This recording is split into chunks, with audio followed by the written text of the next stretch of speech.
आने वाला समय कैसा रहेगा? क्या अभी समय बढ़िया ही चल रहा है और बढ़िया रहेगा। और जैसे कि अभी हम कह रहे हैं कि गांव हम खड़कमगोली में आए हैं, तो गांव खड़कमगोली में मिल रहे हैं, देख भी रहे हैं कि कितनी प्रॉब्लम्स हैं। पानी की भी प्रॉब्लम है, सीवरेज की प्रॉब्लम है, स्ट्रीट लाइट नहीं है। गांव था ये हमारा इतने साल से, इसमें कोई डेवलपमेंट ही नहीं हुई है। तो हमारा पहला टारगेट तो यही रहेगा कि खड़कमगोली गांव जो हमारा ये स्टार्ट हो रहा है, इसमें हम पहले स्टार्टिंग यहीं से करेंगे। हाँ जी। हाँ, तो इसमें देखो रास्ते खोलने पड़ेंगे, नहीं तो ऐसे तो हर जगह पे प्रॉब्लम ही खड़ी रहेगी ना। तो इसलिए एक्सीडेंट, हाँ बिल्कुल बिल्कुल बिल्कुल, उसके लिए हम प्रयास कर रहे हैं और करेंगे भी, आगे भी करेंगे ना। अभी हमारी समस्याएं तो हमने सुन ही ली है। अंडरपास यहाँ से रास्ता ब्लॉक हुआ पड़ा है, कई चीजें हैं, वो हम करवाएंगे।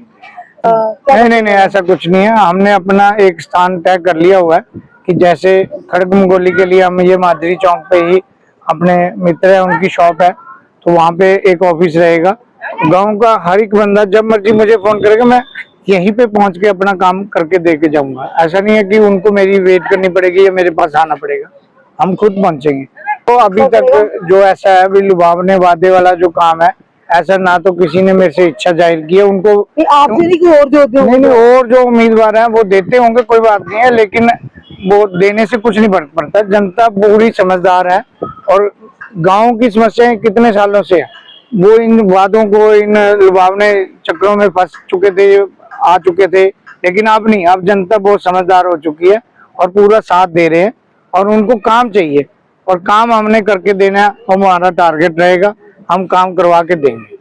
नहीं, अभी ऐसा पार्टी तो जो काम करने के लिए सरकार के साथ जुड़ना पड़ता है, कोई ऐसी बात नहीं। लेकिन सरकार का बजट जो एक वार्ड के लिए होगा वो तो मिलेगा ही ना, उसको हम इतना बढ़िया तरीके से यूज करेंगे कि हर एक घर की जो समस्याएं हैं, अभी ये हम खड़कमगोली गांव की है, ऊपर हम चौकी की है, ऊपरली चौकी की है, निचली चौकी है, नादा साहिब की है, ठीक है, नग्गल मोगीनंद की है। ये गांव की समस्याएं सबकी कॉमन समस्या है, हमने वर्कआउट करना है। और हमारे सेक्टर में तो चलो सीवरेज भी है, पानी भी है, टाइम से आता है, सड़कों की है, वो हम टाइम टू टाइम करवाना की बात कर ही रहे हैं। तो ऐसा कुछ नहीं है, हमने जितना बजट है वो मैक्सिमम यूज करना है, ये हमने बजट को खराब नहीं करना। नहीं, ऐसा अभी अब देखो, कांग्रेस में जाना है, बीजेपी में जाना है, ऐसा कोई है ही नहीं। मेरे साथ जो मिलके, जो मेरे साथ जुड़ के चल रहे हैं, वो कांग्रेस वाले भी हैं, बीजेपी वाले भी हैं। मुझे समर्थन सभी का है, मेरे सेक्टर वासी, गाँव वासियों का सबका समर्थन है। और मेरी कोई अकेले की इच्छा कोई नहीं रहेगी, सबके साथ ही हम एक तरफ को जाएंगे। जो भी काम करना है और काम करवाना मेन मकसद है, पार्टीबाजी में तो हम पड़ ही नहीं रहे। सबसे पहले तो जी आप लोगों का स्वागत है और आप लोगों को बहुत बहुत गुड विशेस देता हूं मैं कि आप एक ऐसे पार्षद का इंटरव्यू कर रहे हैं आज जो 13 तारीख को जीत के आ रहे हैं। और पहली बार ऐसा होगा कि कोई सेक्टर के पार्षद, सेक्टर के कोई पर्सन है, वो गांव खड़कमगोली में वोट मांगने आए थे और उन्होंने वोट मांगने की उन्हें ज्यादा जरूरत नहीं पड़ी, क्योंकि उन लोगों ने उन्हें और उनके समर्थकों को समझा है और हमने उनका पूर्णतः समर्थन किया है। पर हमारे कुछ सवाल हैं और कुछ डाउट्स हैं जो कि हम अशोक कुमार जी से आज क्लियर करेंगे, क्योंकि वो हमारे साथ हैं, इसीलिए हमें उन्हें बुलाया भी है। जिसमें कि हमारे लोगों की, आपको पता है, प्रॉब्लम्स बहुत पुरानी रही हैं कि हमारे यहाँ पे सब लोग वोट लेने के लिए तो आते हैं, पर यहाँ काम करने के टाइम पे सब लोग हमें भूल जाते हैं।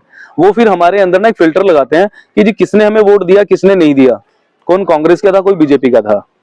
अब हम सिंपल सी चीज क्लियर कर देना चाहता हूँ, अशोक कुमार जी हमारे साथ ही हैं, कि यहाँ से आपको चाहे 5 वोट मिलती है जी, 50 मिलती है, 500 मिलती है, 1500 मिलती है, हम इसके लिए ये तो गारंटी नहीं दे सकते कितनी देंगे, बट हमारा पूर्णतः समर्थन है इनके साथ और ये जीत के आ रहे हैं, ये भी डेफिनेटली है। तो कल को ऐसा ना हो कि हमारे लोग इनके पास आए साइन करवाने के लिए या हमारे पास आए, क्योंकि हमारे लोग, देखो सीधी सी बात है, सेक्टर 25 में नहीं जाएंगे। उनका कहना यह है कि जी पिंटू जी, आप हमें कह रहे हो वोट डालने के लिए, हम तो आपको जानते हैं, हम फाइल आपके घर देके जाएंगे, आपको साइन करवाने हैं। अब आप इनसे देखो कैसे करवाओगे, ये यहाँ पर ऑफिस खोल लेंगे या ये यहाँ पर आएंगे या आप इनके पास लेके जाओगे, वो आपकी जिम्मेदारी है। देखिए हम यहाँ के रिहायशी हैं, हम यहाँ पे पैदा हुए हैं, हम यहीं पे बड़े हो गए हैं और हम यहीं पे बूढ़े हो रहे हैं, तो हमारा यहाँ लोगों के साथ जुड़ाव है भावनात्मक तौर पर। वो लोग हम पे विश्वास कर रहे हैं। ऐसा ना हो कल को कि अशोक कुमार जी हमारे उस विश्वास को विश्वासघात में बदल दें और हमारा यहाँ पर विरोध होना शुरू हो जाए कि हमें भी एट द एंड यहाँ से छोड़ के जाना पड़े, क्योंकि बहुत बड़ी आबादी है जी हमारी। पर जैसा कि मुझे और लोगों से, हमारे कुछ पुराने दोस्तों से जिन्होंने हमें अशोक जी से मिलवाया है, जितना हम अब तक समझ आया है हमें इन्हें, इसीलिए हम इनके समर्थन में इतना खुलकर भी आ गए हैं। आज आखिरी दिन है जी प्रचार का, सबको पता है, तो इसीलिए हमने स्पेशल ये आपके साथ एक गेट टुगेदर रखा है कि ताकि आज हम कुछ कमिटमेंट्स खुद कर सकें अपने गांव की तरफ से और कुछ कमिटमेंट्स ले सकें अशोक कुमार जी की तरफ से। देखिए कल को देखो जी, हमें एक सिक्योरिटी चाहिए। अब हमारे पास सिक्योरिटी के नाम पे कोई बॉन्ड्स तो है नहीं, कोई एफिडेविट्स तो कोई लिख के देता नहीं है, यहाँ सिर्फ कहानी है विश्वास की।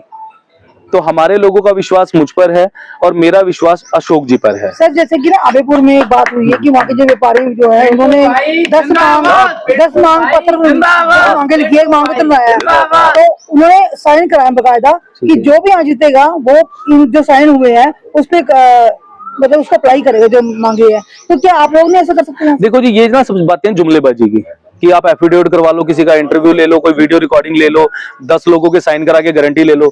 जिसने नहीं करना ना वो जीरो है, वो मना कर देगा कल को। एक पार्षद को हम क्या कर पाएंगे? देखिए आज ये आजाद पार्षद के तौर पे सुन के आएंगे, कल को मुझे पता है ये सरकार के हक में जाएंगे क्योंकि काम करवाने हैं। इन्हें बीजेपी ज्वाइन करनी है जी, डेफिनेटली करेंगे, कोई शक नहीं है।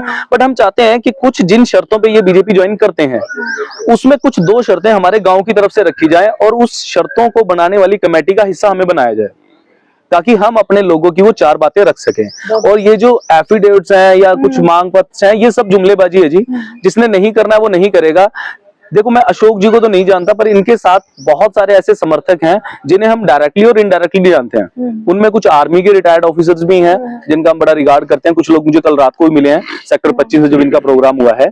मैंने वहां पे भी 2 शब्द अपने रखे थे अपने गाँव वालों के लिए, और वहां पे सब लोग इस बात से खुश हैं कि हाँ हमने अपनी आवाज उठाई है।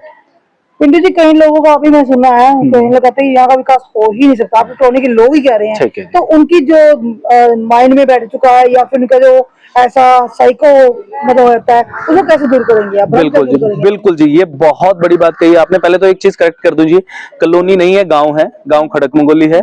कॉलोनी लोगों ने इसको बना दिया, उन लोगों ने बना दिया जिन लोगों ने यहाँ पे राजनीति को बढ़ावा दिया, भाईचारे को बढ़ावा नहीं दिया, राजनीति को बढ़ावा दिया।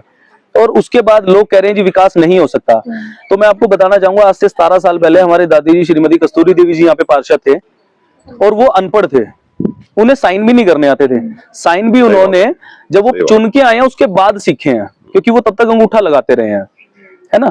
तो जब एक अनपढ़ औरत उस दौर में 2003 के टाइम पे, जब तो इतनी कोई फैसिलिटीज नहीं थी, सरकारें इतना कोई जोर नहीं देती थी हमारे एरिया में, उन्होंने तब ये काम करवा दिया था। ये गलियां मैं बता रहा हूँ, मैं उस पर भी आ रहा हूँ, मैं बनवाया कि भाई हम जब उस टाइम पे ये काम हो सकता है, जब उस समय पे ये काम हो सकता है, तो आज क्यों नहीं हो सकता? सिर्फ सरकार का कहना यह है कि ये एरिया अनऑथराइज है। हम हर बार यही बात रखते हैं, अनऑथराइज एरिया मान लिया है जी, रजिस्ट्री नहीं है हमारे पास, हम किसी सरकार की जगह के ऊपर बैठे हैं। पर पहली बात तो ये आबादी देखें कितने सालों से बैठी है। हमारे लिए बहुत सारी स्कीम्स आती हैं, हमारे गांव के कुछ लोगों ने केस भी किया हुआ था, हम लोग केस जीते भी हुए हैं, बट हमारे लिए कोई सेटलमेंट नहीं है क्योंकि हमारा प्रतिनिधित्व करने वाला कोई आदमी स्ट्रांग नहीं है। अब यहाँ पे काम किस लिए नहीं हो पाता है? सरकार कहती है जी बजट नहीं ग्रांट होएगा, यहाँ पे हम बजट नहीं दे पाएंगे क्योंकि यहाँ कोई रजिस्ट्री नहीं है, हम कोई टैक्स नहीं ले रहे हैं आपसे। ठीक है जी, आपके पास अगर हमारी तरफ से टैक्सेस नहीं आ रहे हैं, पर मूलभूत सुविधाएं जिसका भारत का हर नागरिक हकदार है, चलने के लिए सड़कें, सीवरेज सिस्टम अगर नहीं दे सकते हो तो एटलीस्ट निकासी आपको देनी पड़ेगी, ड्रेनेज सिस्टम तो देना पड़ेगा, पानी की मूलभूत सुविधा आपको देनी ही पड़ेगी।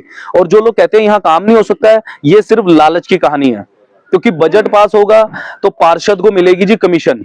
मेरा प्रश्न वही करेगी कि भ्रम कैसे दूर? मैं बता रहा हूँ जी, बता रहा हूँ।